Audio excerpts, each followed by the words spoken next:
How's going? Dusty Wave Radio.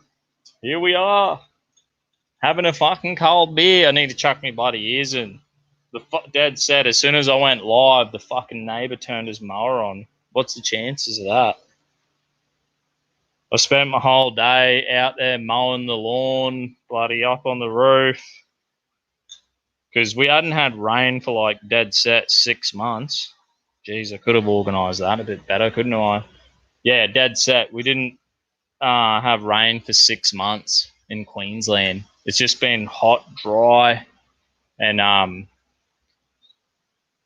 painted my house. I did a bit of work on my house about 6 months ago, and then it's just been pissing down for fucking. Hasn't stopped raining really for a month now, and the lawn was like couldn't get out there to mow it. So today I was out there working on the house, doing my thing.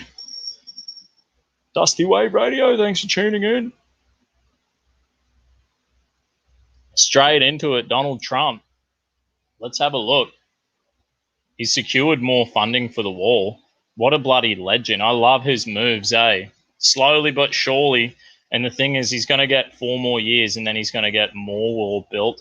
Let's just have a look at here's a video of a bit of progress. I think this is in San Diego. I hope I clicked sound for the sound to come through. That big, beautiful wall. Apparently they pour concrete in the middle of them little tubes, rectangular tubes. Powerful. What a fucking strategic mastermind. They're signing it because they know you can't have a nation without a border. You know what I mean? That's the biggest FU to the and the globalists. That wall. We want to see more of it. We're lucky we got a natural border, natural barrier, the ocean in Australia, and it effing works. And that's what you need, America. You need a bloody, oh, here he is, Trumpo. I just silenced him. What's he saying? And I want to thank all of the people. Can we even hear him? I don't think we can. Whoever filmed this is amateur hour. I want to thank Kevin. What we need is as well. Thanks, buddy. Jeffrey. I just funded another $3.8 billion. I wonder how much it's going to get. It's probably not going to get a lot. But you know what? It's something. It's better than freaking all the liars who keep saying they're going to get something done and they never fucking do anything. You know what I mean? Yay! Dusty! Hey, brother. Thanks for tuning in. Saturday afternoon here in beautiful sunny Queensland. Tell me where you're from in the comment section. I'm loving life. I've got to go to some dinner tonight. I don't know. And the missus is like, "You've got to drive." So I'm only having one beer. How am I going to survive? I got to fucking drive, mate. That's all good things you got to do. You know what I mean? Usually the missus drives and I have a beer, so it's her friend's birthday. You got to do what you got to do. Got to do what you got to do, man. Here we go. Here's the bloody Trump. Trump grabs another $3.8 billion from Pentagon for border wall. The Pentagon informed Congress Thursday that it will siphon another $3.8 billion from its accounts to build President Trump's border wall as he rushes to get as much construction done as possible before the end of the year. What a legend.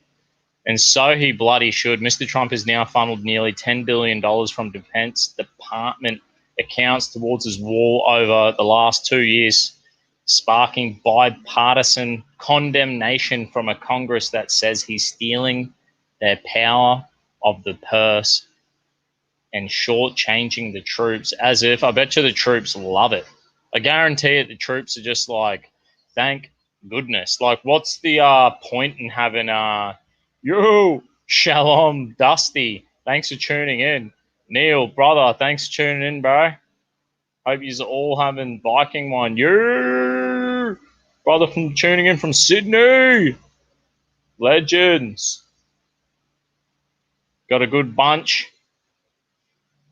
Hope you have a good one. I've updated me my website. I should show you that too. Trump. We'll get back to Trump. I'll show you my website. You know how we do it. We're all over the place here, this channel. Bang, Dusty Bogan. I've updated my website. So is it coming through? We just wait now. Bang, here we go, the Dusty Bogan. Updated my website. You can get all the links to my D Live, my Facebook, Instagram, PayPal. I got a podcast now, so I'm if you miss any of my shows and you're driving to and from work, I got to make sure I'm a bit more. Make sure I'm don't stuff up the audio at all. I wonder if you can hear that mower coming through. Yeah, so I got all my links there. I got 6 of my freaking few mad videos, a few of my latest ones, all the links there, pretty simple. You can buy my merch, Rationalized TV. That's where I'm going to start backing up a bit more, do a bit more controversial videos, you know what I mean? Because the PC, the political correct madness is out of control these days. So what I'm doing is I'm backing it up.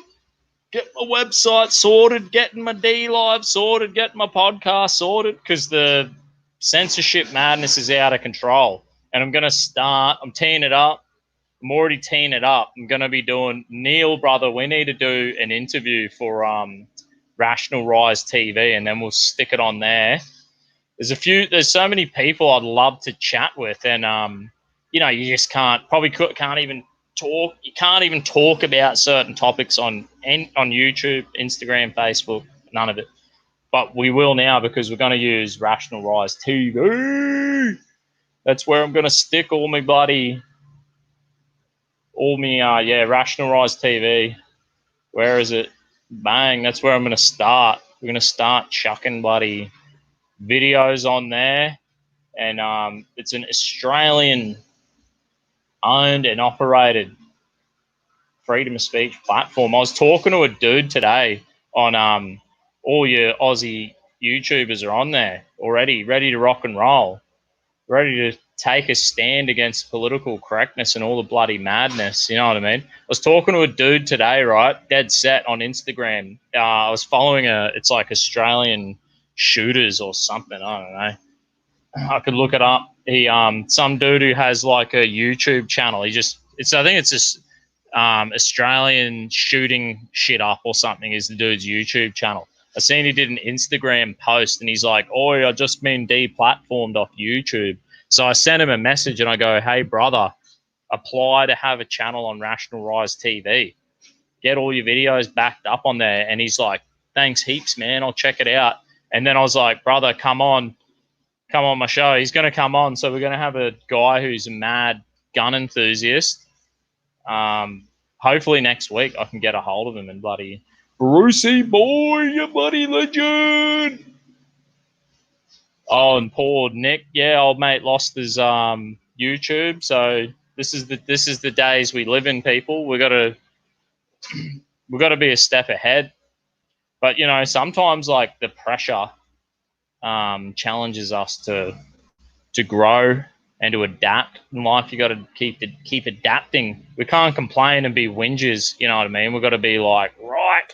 It's not in the nature of men, godly men and women to roll over, give up. It's too tough. Nah, we don't believe in the victim mentality. We're not a victim of the PC culture. We're just gonna adapt, play the game, get amongst it. You got to do what you got to do, mate. That's life. So as we evolve along the journey, I hope you guys stay with us. Here we go. Trump building the wall. More. It's good news, isn't it? So Mr. Trump has funneled nearly $10 billion from defense departments towards his war over the last 2 years. The president on Thursday renewed his declaration on a border national emergency, which he said gives him the power to take the money. Man, at least, he's done what he's done. Maybe he hasn't done it the way he initially said. Like Trump said, he's like, I'm going to, buddy, make the Mexicans pay it. But he did do a NAFTA. I think it's called NAFTA, which is the trade agreement between Canada and Mexico. So he's renegotiated the trade deal, and I think like that's where Trump essentially maybe technically he's not lying, because it's like hyperbole. He's like, and Mexico will pay for the wall. Well, I'm sure when he did I think it's called NAFTA. I could be wrong. I think it was called NAFTA, the trade deal between America, Canada, and Mexico. But I'm sure Trump was like, "Yep, I'm going to get a sweet deal going, export import deal, and bang." Technically, there's probably heaps of more funds rolling in, and he just needs to work out a way to get them funds from Congress, which he did by declaring a emergency at the border. So you can't have a nation without borders. Apparently, is a funny thing. I heard it was 55% of Mexican immigrants in America don't want any illegal immigrants in America. So the thing is, like, the Democrats, the left wing, are like, oh, we're gonna fucking import. They reckon they're gonna like import left-wing voters, and eventually they'll gain control. And then it's like 55% of the immigrants don't want illegal immigrants. They want a border.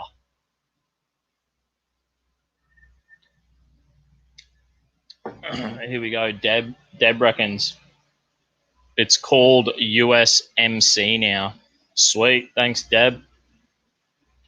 We'll keep cruising here with Trump, the God Emperor, building the bloody big, beautiful wall. The ongoing border security and humanitarian crisis at the southern border of the United States continues to threaten our national security, including the security of American people, the president said in a message to Congress. The executive branch has taken steps to address the crisis, but further action is needed to address the humanitarian crisis and to control unlawful immigration and the flow of narcotics and criminals across the southern border of the United States. It's good that he's just straight up. He's just straight up. Oh, here's like a little ad for Roger Stone. I don't know what's the name of this. The Washington Times. Maybe they're all right. Maybe this is a good news source. I don't really know. I will just read the heading of an article, you know what I mean? And then I'll be like, that seems like I want to fucking read that. But I'll be like, I'll save it. I'll save it for my life. Sometimes it backfires on me and I read these articles and I go, fuck, that was bullshit. But, keep it as authentic as possible. I'm reading this article the same time as you know what I mean? Yeah, it used to be called NAFTA. Is that right? Is that what I was calling it before? I don't know what I was calling it before. But yeah, thanks, Deb. You know what I mean? This move makes my nipples rock hard. This movie? What? Yeah, mate. Love and life. It's not a humanitarian crisis. It's a Trojan horse, just like Europe. And I hope the Europeans have learned a great lesson from Trump having the balls. I mean, Australia's led the way. We did the offshore detention, and we because we had boatloads of people. Just like I reckon I could look it up. I did a interview with the guy. So we do offshore detention. I did an interview with one of the guys who was the guard from the Nauru detention center, and he wrote a book about it. I bloody interviewed the dude. Would have been ages ago now. Geez, I'll show you. We'll scroll through. We're going to come back. Don't worry, we're coming back to this bloody Trump.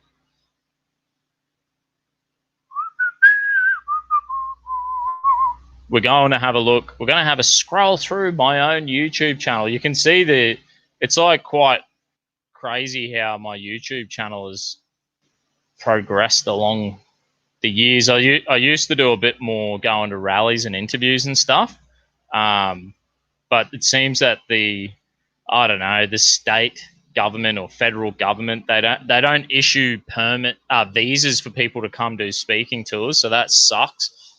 fucking shut this window. Pardon me. Sorry, world. I don't know if that helps. Anyway, we used to go to rallies. We used to go to shows. Nigel Farage, Milo, Stefan Molyneux.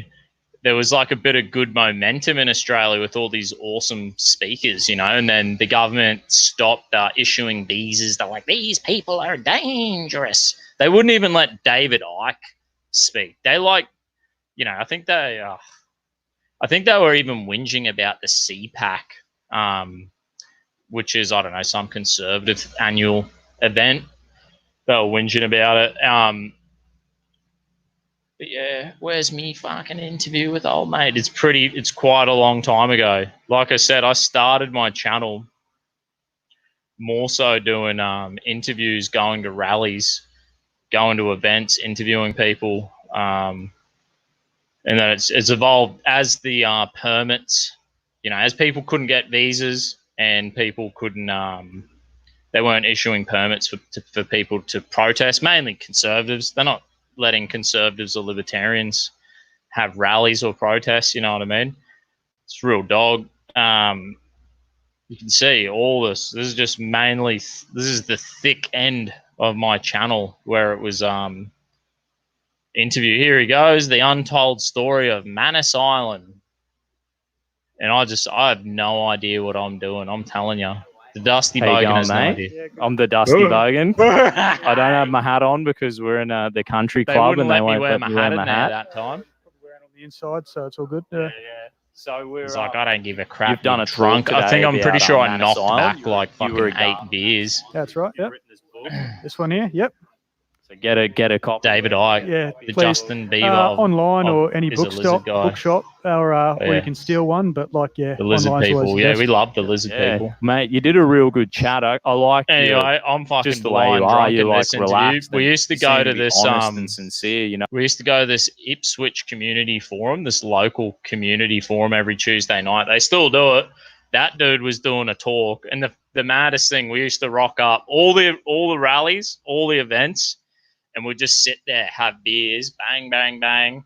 I didn't plan anything. And afterwards, I'd be like, oh, hey, mate, do you want to do an interview? Oh, yeah, no worries. And I'd be like, how you going? And I'd get, like, tanked up. I'd be half cut.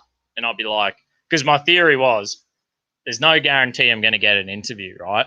Because I didn't fucking ask them before the event, before the rally. I'll just rock up, ask them on the spot. So my theory was go and enjoy it, have a few beers with the mates. If they say no, I've had a fucking good time. If I get an interview, I'm laughing. And the thing is, half the time I was half cut. So, yeah, this dude, anyway, this is relevant to the Trump story because this dude bangs on how he, look at that shirt I'm wearing. Jeez, Dusty, you look like a stud. I just turned the sound off anyway. We're talking shit. Old mate goes on how he worked in Manus Island, Australia's offshore detention, and he's like, he's like 98% of them are just looking to get on welfare. He's like, they're not genuine refugees. He's like, there's like 1%, maybe 2%. It's hard to say, but he's like, some of them I felt compassionate, and I felt, you'd feel like your heart goes out to a few of them. And he said, but it's far and few between. They're like hen's teeth. The genuine refugees who are coming to Australia by boat. Anyway, we set up offshore detention in Australia, and we pretty much shut it down. What's he saying? Yeah. Can you see this? Oh, an exaggeration, I'd say. There's a gate, but you can walk out of it. So yeah. So he's saying how it's well not a prison. Anyway, you get the gist. You get what I'm saying. I've gone out, I've had a crack, I've spoken to these people. Our offshore detention works. It's been a success story in Australia. And I'm glad Donald Trump has done the wall, you know what I mean? Because doing the wall, when Australia did offshore detention, it's like we're saying, no, we don't want to be a part of the globalist rubbish. We don't want mass migration. We don't want to destroy our nations, you know what I mean? Flood in people to just go on bloody welfare. Like, that's just idiotic. The best thing to do is have these third world countries like, if the UN, they're so fucking compassionate, aren't the UN? Well, what's happening to all the fucking billions of dollars? How come it's not effective? How come all the fucking money we send to the UN is not helping the situation in these third world countries? Why do they have to fucking flee to a Western country? Do you know what I mean? Because we're doing it so fucking good, and why? Because we've set up our system. We have a functioning system where maybe these countries should adopt the way we do things, get rid of the corruption, create an environment where people want to invest in the nation, get jobs for your people, have justice for your people, and then they don't want to fucking come here. We want to go there. You know what I mean? Would you be open to separating the marsupials from the rest of the animals? Yeah, mate, I catch them all the time. I catch the filthy possums in my house. I tell you what, I've been at war with the possums at my house for fucking years, mate. They never stop. On the Christmas holidays, I caught dead set. I have a humane trap. I've been setting this possum trap. Fucking, I was catching a possum every day, and I wasn't even putting fucking food in it. I was just leaving it there, and every morning I'm like, another one, and I think maybe I've caught them all now because I haven't had any dramas. Simply get out of the UN. Unexit. UN exit. That's what I'm talking about, brother. And there's so many. Hopefully Brexit is just the beginning. The UN is absolute corrupt and stupid. Yeah, it is. I mean, they created the UN out of fear of like the end of World War II, and they're like, we don't want this to happen again. Nations that trade together don't go to war against each other. So they wanted to make some kind of dialogue. It's gone too far. Just like the bloody European Union. At the start, maybe humble beginnings, it didn't seem too bad. But it gets to a point where the control freaks. It gets a bit much, and people go like, we're not interested. And this is the problem with all the censorship on Facebook and Twitter and Instagram and YouTube. There's going to come a point where people go, we're not interested anymore. You know what I mean? There's so many alternative social medias and platforms these days that eventually people are just going to go, fuck this. We've had enough. We've had enough of the UN. The British have had enough of the European Union. We've had enough, mate. We want to control our own nations, our own borders. That's it.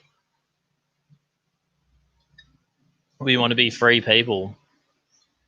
And the cool thing is we have, we've got awesome, some of these third world nations, like you got India, you got bloody Philippines, Brazil, all these awesome countries that are stepping up. And essentially they're saying, we're not interested to the UN. We're not interested. So here we go. We'll finish reading this Trump article. The Pentagon said Department of Homeland Security officially requested the transfer last month, saying it needs more than $1.375 billion Congress gave it this year. Defense officials said they concluded the war was a high enough priority to shift the money over. Yeah, so defense officials. So the defense officials are saying, yes, we need the war. We need to listen. They're saying, I think earlier in the article, they're like, Congress were pissed off about this. Where does it say? Here we go. $10 billion from the Department of Defense accounts towards the war over the last 2 years, sparking bipartisan condemnation from a Congress that says he's stealing the power of the purse and shortcutting the troops. Well, we just read what the actual Defense Department's saying. They're like, the defense officials said they concluded the war was a high enough priority to shift the money over. so they can see it's a defense issue for the nation. There's a reason why the military are there, and there's a reason we have the military. If they're there and we're like, hey mate, what do you reckon? We have to. You take the fucking advice. If they are saying we want the money for the wall, we can see the benefit of the wall for the national security. Don't you think they should listen to them? The bipartisan Congress are a bit upset. Well, they're bleeding hearts. Why would you have to listen to the military? They know what they're doing. Oh, yeah. Did you already cover what Islam says about Valentine's Day? No, not yet. We're going to get there. I think I'm almost at the end of this article here for Trump anyway. And then we can move on. Was that the end of it? Yeah, that's the end of it. Hang on, here we go. All these areas along the US-Mexico border are home to some of the strongest and most violent drug cartels in the world. Bob Sassels, Deputy Assistant Secretary of Defense of Homeland Defense Integration and Defense Support of Civil Authorities. Yeah, that's right. They are home to some of the strongest and most violent drug cartels in the world. That's exactly right. That should be enough of a reason to be like, Jesus Christ, these people are fucking nuts. The cartels, man, if they built the wall, and the wall, if they have the good border, they have it under control, they can get the drugs and the guns and the cash, because drugs come north and the cash and the firearms go south. And it's just like a big ecosystem of destruction. The drug addicts in America are getting the drugs from the cartel. They're sending the cash back. The cartels are sending the guns and the cash back south, creating more corruption in Mexico and Latin America. More corruption, more devastation, more gangs, more violence. And what happens when the border becomes effective and the drugs and the money and the guns slow down and the corruption dies off and the cartels die off?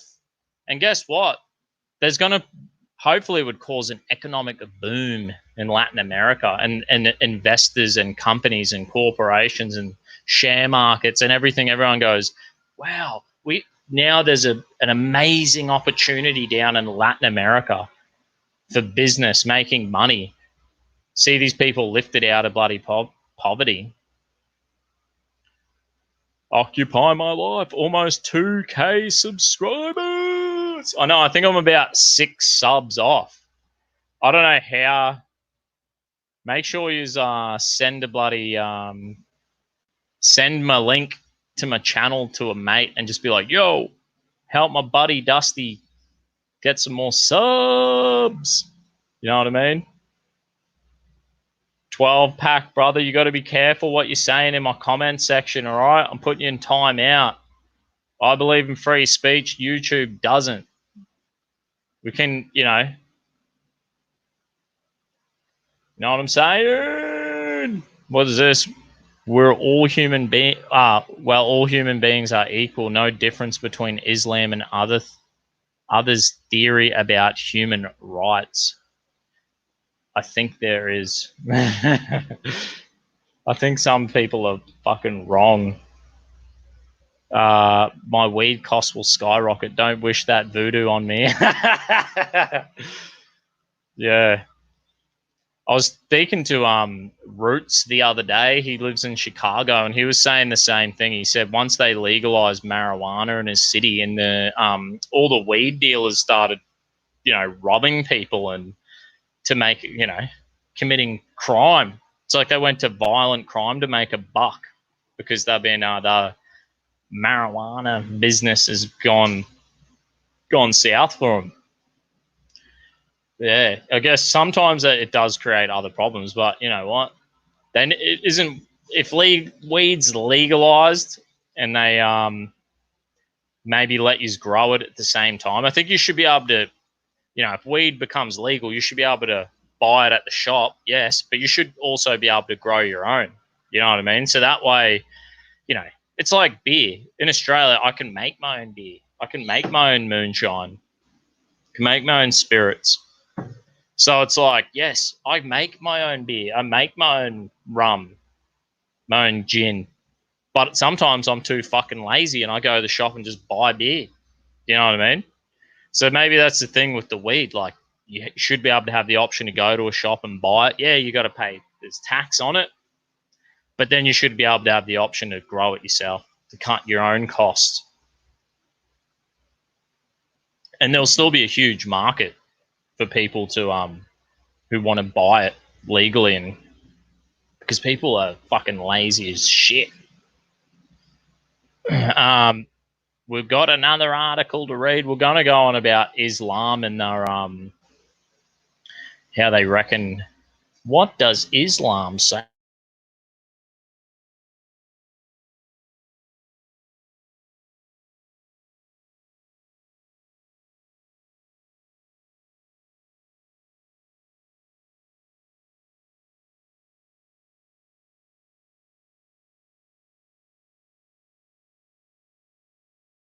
I'm back. I don't know how the hell that happens, but sometimes I click the wrong button and my whole live just goes down. What do I do? Yeah, okay, I see what I did. Bang. We're gonna go through this. What Islam says about Valentine's Day. It's so important. Islam, the religion of peace. Now, I'll tell you this true story. When I was a kid, young fella, down in Holland Park, Brisbane, there's a local mosque down there. So I had a few mates from Somali mates. I used to play basketball with them every afternoon. This is like probably for 2 years. We'd just play basketball every arvo, and they were Muslim, right? It was probably me and a Filipino, and then everyone else was Somalian, right? And they're like, the local imam or Muslim leader is going to come down and tell you about Allah. And we were like, yeah, whatever, no worries.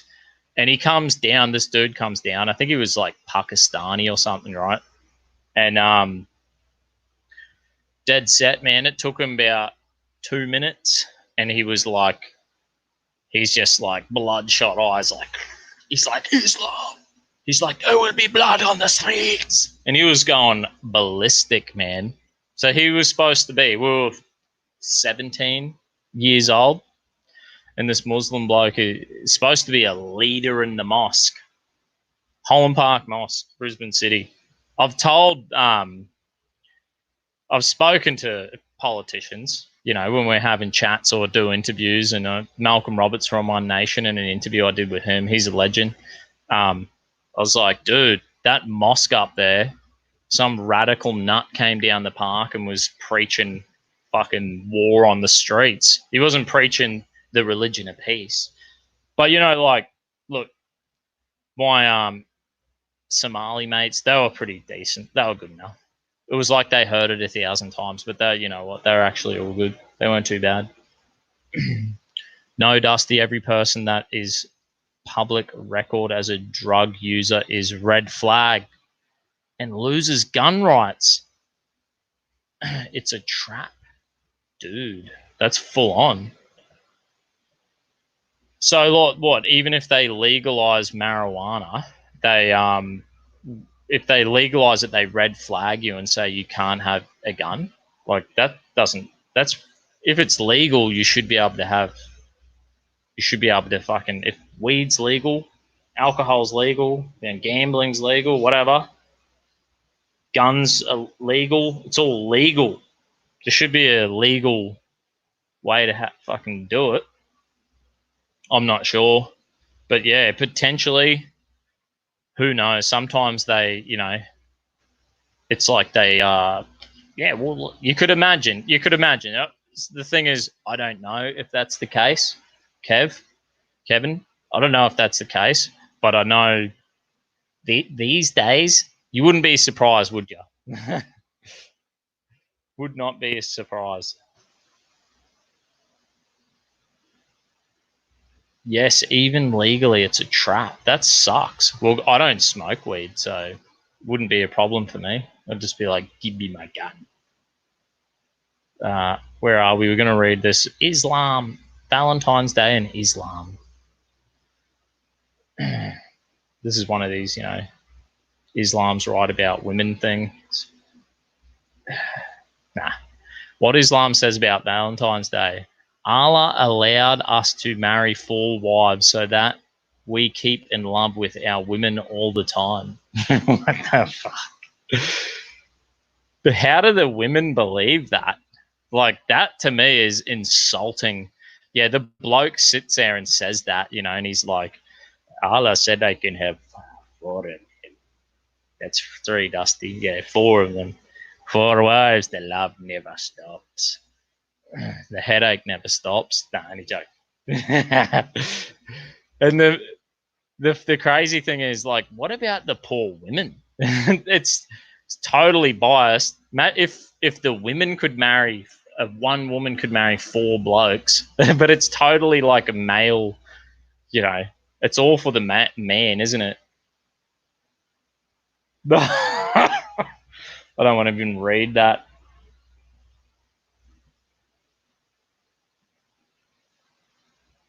If you walk backwards, you're a bad machine. Yeah.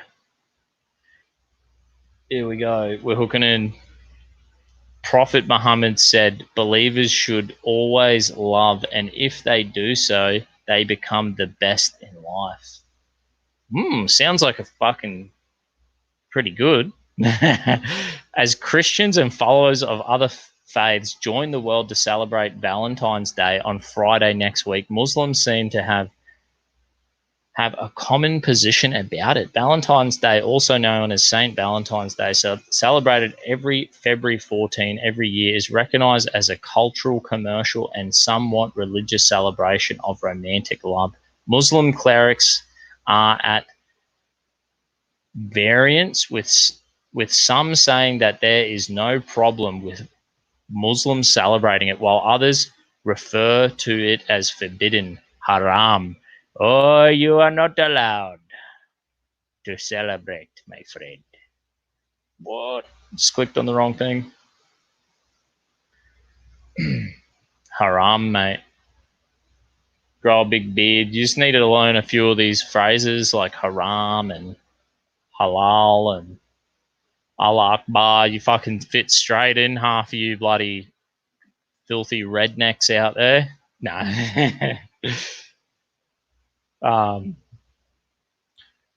Where are we? Muslim clerics.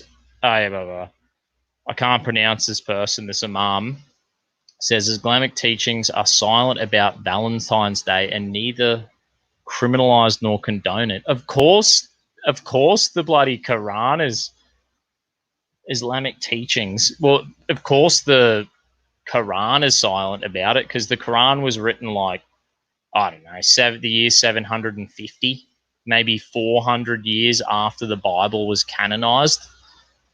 But then I don't know when St. Valentine's was I'm just going to have to look it up. St. Valentine's death. That's the first article. St. Valentine beheaded.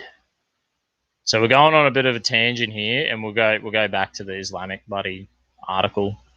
I want to learn a little bit about bloody blah, blah, blah. This is from the History Channel. From the History Channel. St. Valentine. St. Valentine beheading on February 14 around the year 270 AD.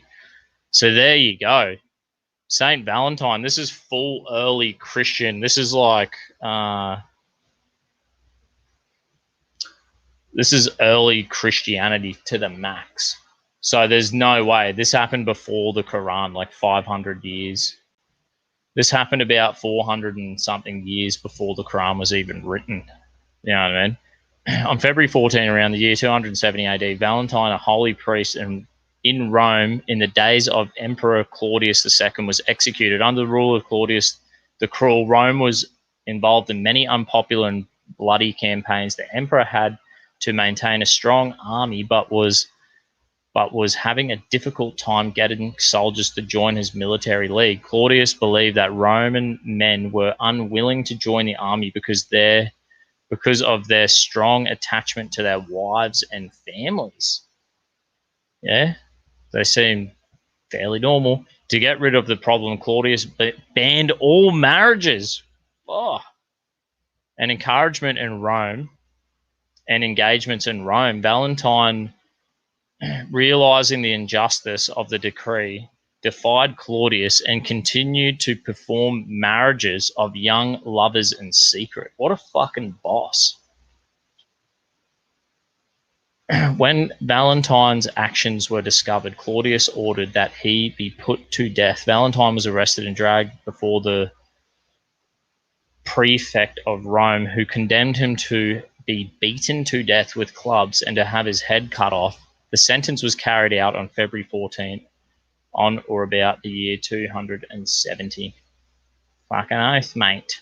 So yeah, anyway, that's pretty cool bit of history of St. Valentine, the legend, mate. I say to my missus, right, so she's like, we don't do Halloween. No Halloween in this house. Because it's like, I don't know, demonic or something. Like, them little goblins come knocking at your house for candy. It started in Australia. It's like a new thing. People are starting to celebrate Valentine's Day. And fair enough, whatever. If I was young, I'd probably get amongst it too. And my missus is like, I don't want anything to do with that. And so I said to her, I'm like, well, it's a Catholic holiday. It's All Hallows Day. I said, if you want, and then Valentine's Day rolls around, and I say, well, it's another Catholic holiday. It's St. Valentine's Day. And she's like, so my thing is we get Valentine's Day, Easter, St. Patrick's Day, All Hallows Day, or Halloween, Christmas. I think that's all. They're pretty badass. They're pretty cool Catholic holidays. Easter, Christmas is pretty, every Christian celebrates them, but definitely Valentine's Day, St. Patrick's Day, Halloween. What's wrong with them? They're fun. We have cool as fun as holidays. Like, at least Christians have fun holidays. You know what I mean? It's like pop culture holidays, they're like bit of something that everyone can get amongst and be a part of. And that's the funny thing about these Muslims who are like, it is haram. You can have the celebration of the Valentine Day. Yeah, so I was saying the reason why I started to read about the history of Valentine's Day, because they're like, Muslim clerics say there's no problem with Muslims celebrating it, while others refer to it as haram, forbidden. So-and-so imam says Islamic teachings are silent about Valentine's Day and neither criminalize nor condone it. Yeah, they're silent about it because the Quran was written in like the year 750, and like we just said, old Saint Valentine got killed, murdered, beheaded in the year 270. So, of course, the Quran is silent about it, mate. Where are we? Every day should be Valentine's because God put love as a foundation for our marriage in Islam. That's actually nice. That's good. That is why Allah allowed us to marry 4 wives, so that we keep in love with our woman all the time, he added. We just have full love. We have the love for the woman. Every man, 4 wives. You get 2 days a week with one. Well, you get a day and a half with each wife and then 2.5 days to just kick back and not have a wife. That's the way they do it. It is perfect, I tell you. And then they fight amongst each other, but they leave me alone for the most part. And They help each other cook for me. Nah. Yeah, it's totally like a weird thing, as if like any women, like the whole polygamy thing. It's always the men who are, I get to have as many wives as I want. I get 4. No woman has 4 husbands, does she? Where are the feminists? They should be fucking outraged. Hadith in Islam means record of the words according and things which got approved of Prophet Muhammad. Can't pronounce his name.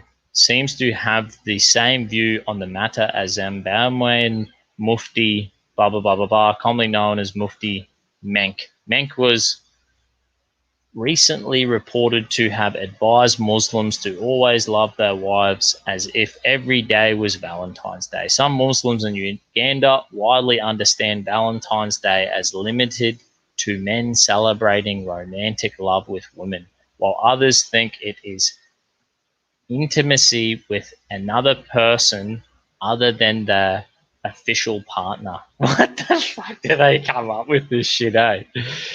According to various Muslim clerics, there is no verse in the Quran which talks about Valentine's. Because it happened fucking 400 years before the fact, before you bloody Muhammad went into the cave and fucking a demon gave him a revelation from Allah. Jewish holidays are all times we got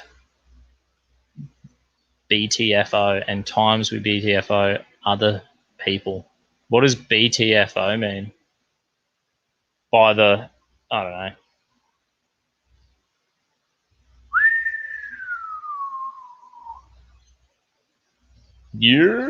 Yeah, so it's just like out of control. It's so funny. When I had my Muslim mates back in the day and would play basketball, and there was a public library across the road, and we used to go over there and they'd be like, oh, have a look at these videos, and they were always out of control. Like, they have so many conspiracy theories and different, like, they got a whole world of ideas, the Muslims. Like, they think I'm just saying, because this Muslim dude, what did he say? He's like, some believe that it's a day where you can have love with someone who is not your wife. Like, they just come up with these weird fucking ideas. They have a whole conspiracy that Buzz Aldrin became a Muslim. All my young Muslim mates are like, yeah, you know Buzz Aldrin, Neil Armstrong? He's like, yeah, when they got to the moon. Apparently in Islam, there's like a story where the guy had his sword and he went like this to the moon and it like made a crater. And he's like, Buzz Aldrin, my mates told me, Buzz Aldrin and Neil Armstrong, when they came back, they were like, where does it say anywhere in, you know, ancient religions where there's a crater in the moon? And they're like, they found it in Islam. They're both Muslims. Buzz Aldrin. I'm going to check if he's a Muslim.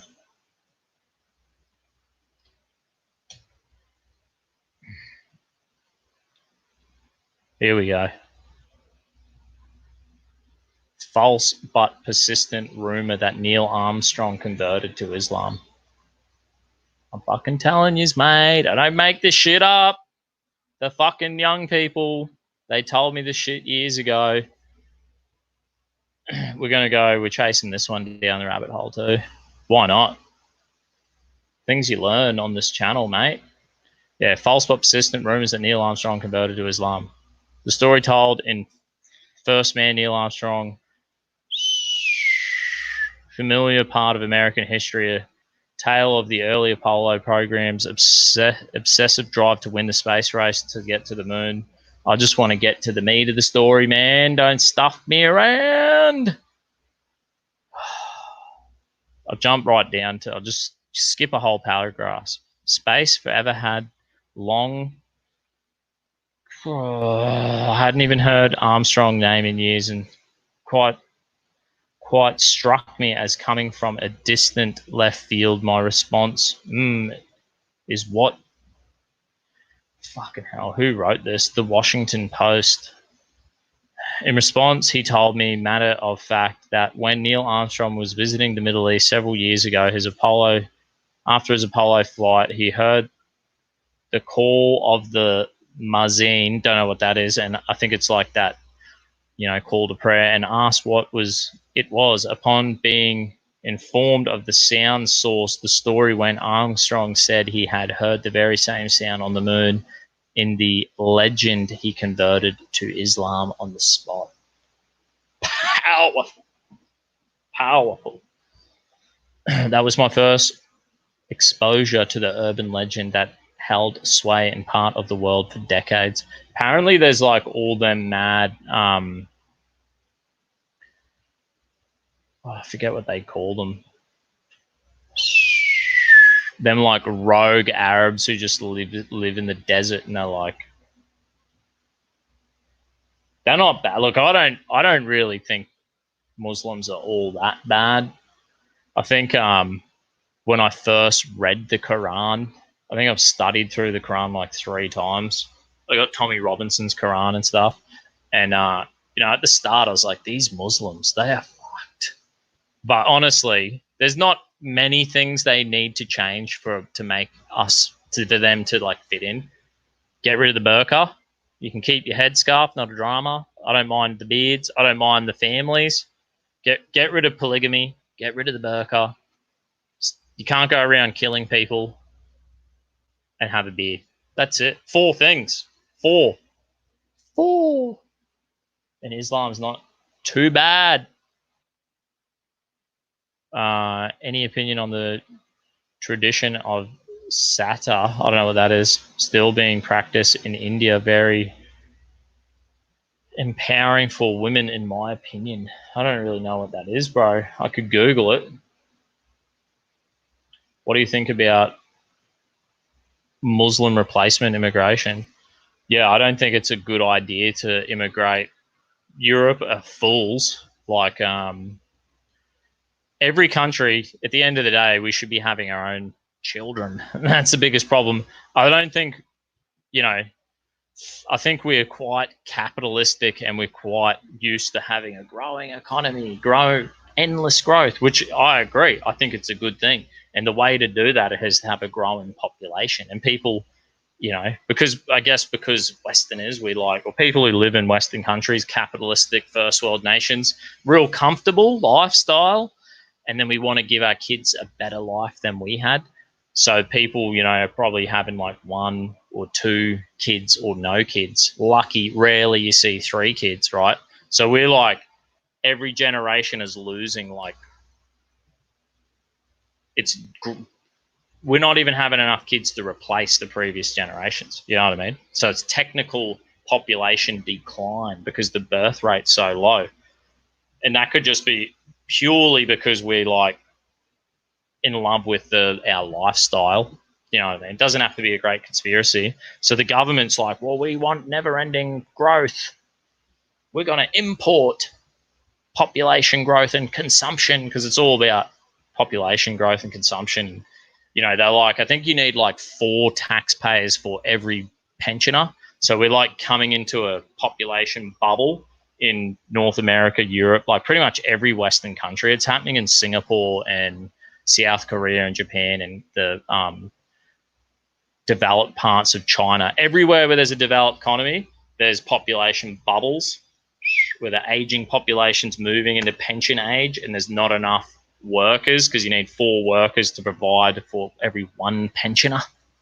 So as that bubble moves into retirement age, they need to immigrate taxpayers. That's why. And so the thing is it's not a good idea to be like, we're just going to Islam's the answer. The answer is encourage people to have children and bigger families and have a nation that has natural population growth. Doesn't have to be huge population growth, but stable, slow population growth. That's all we need. So we need to create an environment where we're encouraging people to have families, incentivizing people to have families. You know what I mean? Because it's important. And then what you could do in the meantime until we've changed It's not going to, like Tony Abbott's talking about it. Eastern European countries are talking about this. Japan's got a huge problem with this. And, you know, some countries, they think the answer is mass migration. Well, you know, I think you can't do mass migration from just Islam, you know, or in America, you can't just have mass migration just from Mexico. That's not good. That's not the right answer. What you could do is the nations need to go, all right, we need to implement a plan for future natural population growth, encouraging families, right? Whether they subsidize IVF and they get older women to have more kids, whether they, you know, they need to have maternity leave, whatever they need to do, they need to do it. They need to do something, right? Because it's not working. And mass migration, I don't believe, is the answer. What they need to do is they need to implement these policies. Then they need to have an environment where they encourage families, couples, marriages, kids. Do it. We need to set the culture. We need to change the culture, right? That's going to take 50 years to embed it into the culture so we have a perpetual good nation. In that time, we're probably going to need immigrants so we don't have an economic disaster. So that what I would say in that time, we need to go, we can't just let in all Muslims or all Chinese people, because if you let in one demographic, this is a democracy, they're going to get citizenship, they're going to vote, to vote according to their tradition. Now, the whole world is full of Hindus, Buddhists, Sikhs, Muslims, Jews, Christians, people with different ideas, and they come in that if we import immigrants, taxpayers, we need taxpayers. We're going to immigrate them. They have ideas. They have their own culture and tradition, and they will vote accordingly. So when you mass migrate just Chinese people, don't be surprised if Chinese people vote for according to their tradition and culture, or Muslims would vote according to their tradition and culture. So I would suggest in the meantime, whilst we could use temporary work visas, student visas, let people come here for a certain amount of time and then they can go back home. That's a good idea. Have like a door, you know, rotating door. While we like get our population bubble under order, we can have a rotating door of immigration of workers coming in and be like, bang, they can come here, study, work, go back home. They'll probably be better educated, go back, improve their own nation. That's a good way we could do it until we get our population bubble under control, till we start incentivizing families again. We get it balanced out. We need to balance it out. It's not good enough, but there's answers. There's answers and there's ways. If Dusty Bogan, a concreter, can come up with some ideas of how we could solve these issues, then if I can come up with a reasonable plan, surely a politician can. You know what I mean? Oh, and get rid of the verses that say kill the infidel. Yeah, that part, Dusty. Have you actually really read the Quran? Yeah, I read the Quran. I got Tommy Robinson's Quran over there. First time I got the Quran, I got an app, and I got about. So when you read the Quran, right, it's not in chronological order. It goes from the shortest book. So say there's like chapters of a book. They're not in chronological order. The chapters go from the smallest chapter to the longest chapter. That it's non-chronological. So first time I read it, I had downloaded an app and I read it, and then you're smashing through these chapters and you're like, geez, this is pretty easy, and they slowly get longer and longer.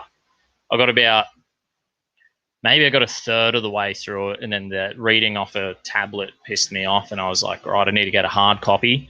So then I started reading the hard copy, finished the rest of it, and then it really did frustrate me, and it kind of made me feel negatively towards Muslims.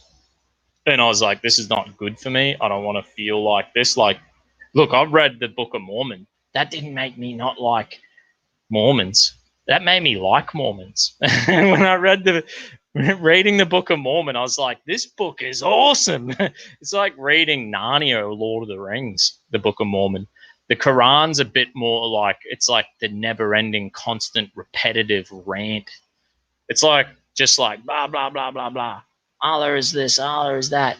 If you do this, Allah's going to look after you. If you do that, Allah's going to punish you and life's going to be crap. It's just that over and over and over and over and over and over and over again. And then randomly they will mention like characters from the Old Testament or the New Testament. And you're like, what? And it's all out of, but then, yeah, so I just didn't touch the Quran for about 2 years. Then I picked up, my mate got me Tommy Robinson's Quran, which is actually in chronological order, because this is the thing, like a lot of people go, like say the Bible, when we read the Bible, it's like a chronological story. And, you know, Joe Blow, you know, old mate has a kid, and then old mate dies, and then his kid has kids, and then he gets on with life, and he has these wars, and this happens and that happens, and then they have kids, and then he dies, and blah, blah, blah, blah, blah. And the story progresses, and as people are dying and things change, and like, you know, whatever, they have different covenants, way to connect with God. This is, say, the Old Testament. They have different ways they connect with God, different, you know, ritual ways and laws, and this is the way that we're doing it with God. This is and then it changes and it progresses. And as it progresses, the old ways die off and the new way. And so this is the thing. The Bible is like that. It's a progressive story. It progresses and it does change. The system of relating and connecting with God changes. Even in the Old Testament, flows into the New Testament. That's the same as the Quran. But the thing is the Quran that the Muslims read and normal people read is not in chronological order. So they read it and they think like, oh, there's a peaceful verse. Oh, a violent chapter. Oh, a peaceful chapter. Oh, a violent chapter. And because it's not chronological order, they don't realize what the hell's going on. If you read the Quran in chronological order, it's peaceful, and then towards the end, the later chapters, it gets more and more violent. So the Quran, the Islam, because the later verses are deleting out the peaceful verses, right? The more of the aggressive chapters that are at the end of the book chronologically, that is what Muslims believe now. It's like the Christians. Like, I don't practice circumcision or or Sabbath worship or tithing. I'm a Christian because I'm not under anything Adam and Eve had to do, or Noah had to do, or Abraham had to do, or Moses had to do, or the 12 tribes of Israel had to do. Nothing to do with me, because now I'm a Christian. The story has progressed. Christ, you guys would be aware of all this stuff. But yeah, anyway, you get what I'm saying. I read the Quran. It did kind of frustrate me, and I had to put it away, even when I tried to read it for like the third time, study through it. But now might be a good time that I could go through it and have another crack at it. Because, you know, I don't think it was like, I don't like feeling frustrated towards anyone, like Muslims or anyone. I don't want to feel frustrated towards them. I don't want to read that book and be pissed off towards them. I was like, man, I don't want it. I'm done. Tommy Robinson's Quran's sitting right there. I've been meaning to read more religious books like the Quran, Torah, or the Bible. I got through Genesis before I gave up. Yeah, it's kind of like that, man. I get it. Like, you know, this is the thing now. Like, I used to read all the time. I smashed all these. You know, I smashed the Quran, the Book of Mormon. The Book of Mormon has the Pearl of Great Prize, and then what is it? Covenants and Doctrines and Covenants. So there's like three Mormon books: the Quran, I read like the Book of Enoch, obviously the Old Testament and New Testament, all the letters of the Apostolic Fathers. So that's like, you know, when Jesus died, he rose again. I believe he rose again. And he gave the Great Commissioning. He said, "Go to all the nations, go make disciples of all the nations, teach them everything you know." Right? And Jesus died, he rose again, gave the apostles the commissioning. The apostles actually went throughout Rome, India, Africa, Middle East, starting churches. So we actually have the historical letters. When the apostles went and started these churches, they set up bishops. Now we have the letters from these bishops. They're not in the New Testament. They're the letters of the Apostolic Fathers, right? So you can read them. I read all them. I got a pile of books over there. I used to read them big time. And then my missus was like, "You need Facebook. You need to get Facebook." And then the more I got into Facebook, the more I got a fucking laptop and a smartphone. And I'm reading these articles now. And they're like, you kind of like get your brain into like a system where you small bursts of article size information. And now I go to read a book and I get tight. Like I'll get like I'm over it. Shorter attention span. You know what I mean?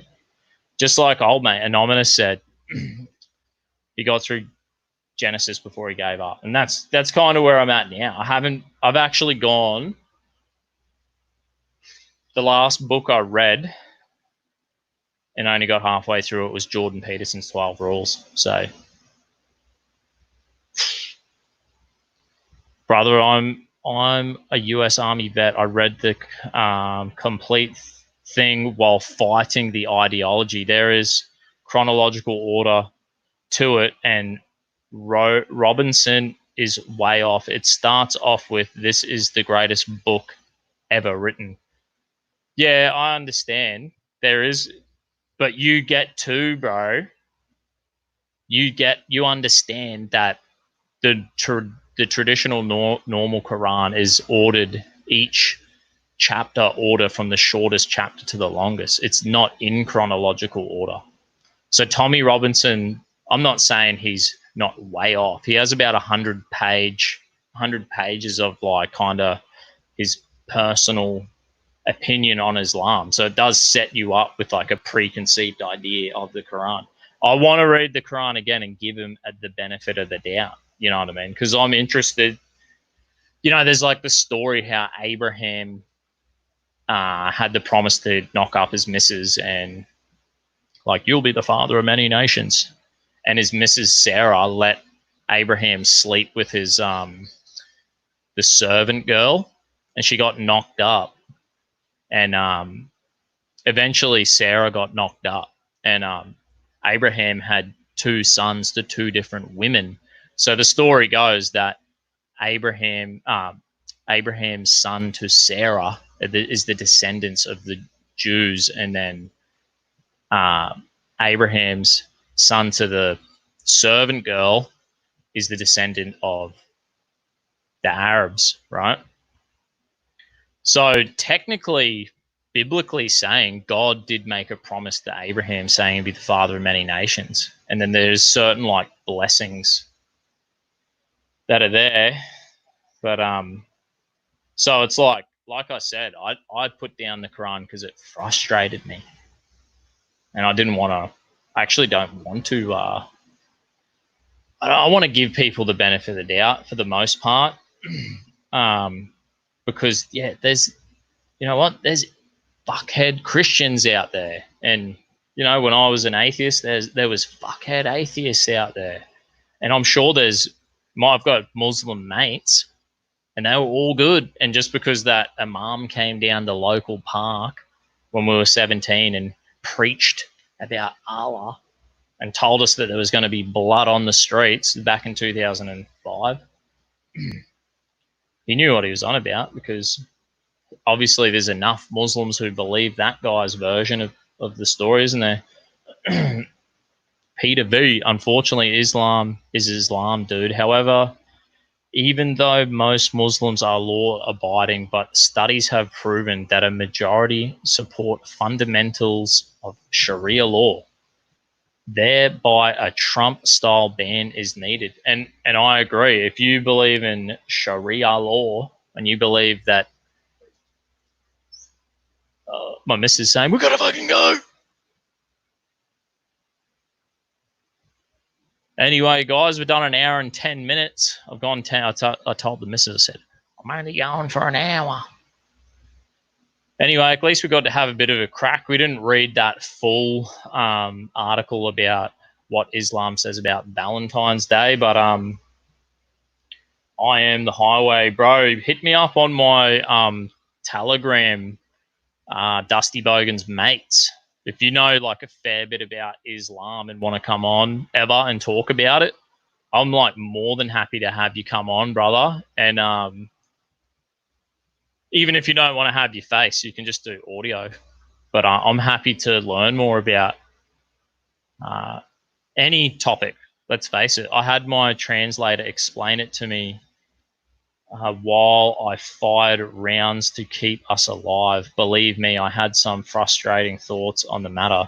Sounds awesome, bro. Sounds like a real cool story. Join me freaking, I didn't even check my D Live. How many people? Oh, yeah, we got a few people viewing in D Live. Hey. Thanks for freaking, thanks for the few lemons there. Donated 3 lemons. Oh, I got a few. Does it say? Yeah, cool. Dusty, over the past 5 years, shout out Texas. Oh, shouting AT Clouds. There you go, brother. Gave you a shout out. Thanks for tuning in. What did I get? 2.7 lemons. D Live's pretty cool. I'm sorry I didn't even tune in on the D Live stream. I have to flick between StreamYard and then actually click on the bloody on the D Live to check it out. The Jewish have very similar laws to Sharia law, and they're going along and combining them. Yeah, you never know. I heard the other day that the reason why Zuckerberg is so hard out on the censorship is because he has pressure from the Jewish community who are like, this is not kosher. You cannot allow this kind of speech. It is blasphemy. That could be true. Or he could just have a bunch of lawyers being like, you don't want to get sued, mate. You know what I mean? So they just become ultra control freak because they're worried about getting sued. That's probably a reasonable explanation. Anyway, guys, thanks for tuning in. Sorry we didn't read that whole article. I'll bloody I could actually post it in the link below later because I'm gonna have to hit the road. And I gotta drive. Anyway, catches. Thanks for fucking tuning in. Thanks for the D Live watchers, and I'll catches.